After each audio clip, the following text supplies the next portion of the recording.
நம்ம திருச்செந்தூர் வரலும் வந்துட்டு கன்னியாகுமரி போகலன்னா எப்படி அப்படின்னு சொல்லிட்டு எங்கள் மாமா சொன்னங்காட்டியும் சரி ஓகே நம்ம கன்னியாகுமரி போகலான்னு சொல்லிட்டு அவர் பிளான் பண்ணிட்டாரு. அதுக்கப்புறம் அப்படியே கன்னியாகுமரி வந்துட்டோம். நைட்டு தான் வந்தோம். அப்புறம் அங்கே இருக்கிற ஒரு ஹோட்டலில் வந்து ஸ்டே பண்ணிவிட்டு காலையிலேயே நேரமாக வந்துட்டு எழுப்பி விட்டுட்டாரு. என்னடா அப்படின்னு பார்த்தா சூரியன் பார்க்க போகலாம் அப்படின்னு சொல்லியிருந்தாரு. அதுக்கப்புறமா நாங்கள் எல்லாருமே குளிச்சுட்டு கிளம்பிட்டோம். அங்கே போனால் வந்துட்டு நம்ம தான் முன்னாடி வரோன்னு பார்த்தா நம்மளுக்கு முன்னாடி நிறைய பேர் இருந்தாங்கங்க. ஆனால் சூரியன் தான் வரவே இல்லை. அதுக்கப்புறமா ஒரு வழியாக வெயிட் பண்ணி பார்த்துட்டோம். அந்த பீச் காற்றுக்கும் அதுக்கும் ரொம்ப சூப்பராக இருந்தது. ஏர்லி மார்னிங் வேறு. ஸோ நாங்கள் அங்கே போயிட்டு கொஞ்ச நேரம் வெயிட் பண்ணிகிட்டு இருந்தோம். ஸோ நம்மளும் கரெக்டான டைமுக்கு தான் வந்திருப்போம் போல் அப்படின்ட்டு ஒரு வழியாக சூரியனும் வந்துட்டாங்க. ஸோ பார்த்துக்கிறதுக்கு ரொம்ப சூப்பராக இருந்தது.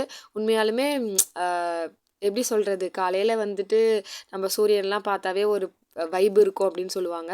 இது ஃபஸ்ட்டு சன்ரைஸ் ஆகிற டைமில் வந்து நம்ம பார்க்குறது ரொம்ப என்னை பொறுத்தளவு ரொம்ப பெரிய விஷயம் தான். ஸோ நாங்கள் பார்த்துட்டு அதுக்கப்புறமா வந்து பார்த்திங்கன்னா காஃபி, டீ அந்த மாதிரிலாம் கொடுத்துட்ருந்தாங்க. சரி ஒரு வழியாக நான் வந்து சுக்கு காஃபி தாங்க வாங்கினேன். சன் வித் சுக்கு காஃபி அப்படின்ற மாதிரி ஆயிடுச்சு. எல்லாத்துக்குமே காலையில் எந்திரிச்சோடனே ஒரு டீ, காஃபி ஏதோ ஒன்று குடித்தா தான் ஒரு வைபாகவே இருக்கும். அந்த நாள் ஃபுல்லாகவே நல்லா போகும் அப்படின்னு சொல்லுவாங்க. இனியனுக்கு வந்து ஹார்லிக்ஸ் தான் வாங்கியிருந்தோம். எனக்கு வந்துட்டு சுக்கு காஃபி குடிக்கணும் போல் இருந்தது.